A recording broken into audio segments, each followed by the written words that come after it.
माझे नाव ज्ञानदा युवराज सोळसकर, इयत्ता 6वी अ। गुरु म्हणजे पैस, शिष्य म्हणजे लोखंड। लोखंडाचे सोनं करणाऱ्या गुरूंना गुरुपौर्णिमेच्या हार्दिक शुभेच्छा। भारतीय संस्कृतीत गुरु शिष्य परंपरा खूप महत्त्वाची आहे।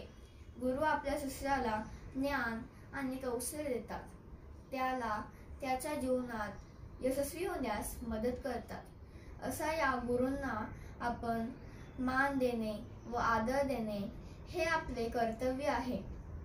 आज मी आपल्या समोर सायना नेहवाल आणि गोपीचंद या भारतीय बॅडमिंटन विश्वातील प्रसिद्ध गुरु शिष्याविषयी सांगणार आहे। सायना नेहवाल ही एक बॅडमिंटनपटू आहे। तिने भारतासाठी अनेक आंतरराष्ट्रीय स्पर्धांमध्ये पदके मिळवली आहे। गोपीचंद हे एक बॅडमिंटन प्रशिक्षक आहेत। त्यांनी सायनाला घडवण्यासाठी मोलाचे मार्गदर्शन केले आहे।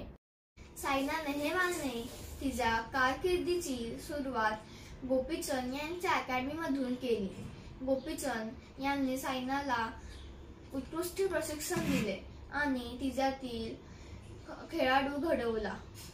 लंडन 2012 मध्ये सायनाने भारतासाठी पहिले कांस्य पदक मिळवले। या यशामागे पुलेरा गोपीचंद यांचा सिंहाचा वाटा होता। ही गुरु शिष्याची जोडी, यांच्यामुळे संपूर्ण जगामध्ये बॅडमिंटनमध्ये भारताला नावलौकिक प्राप्त झाला।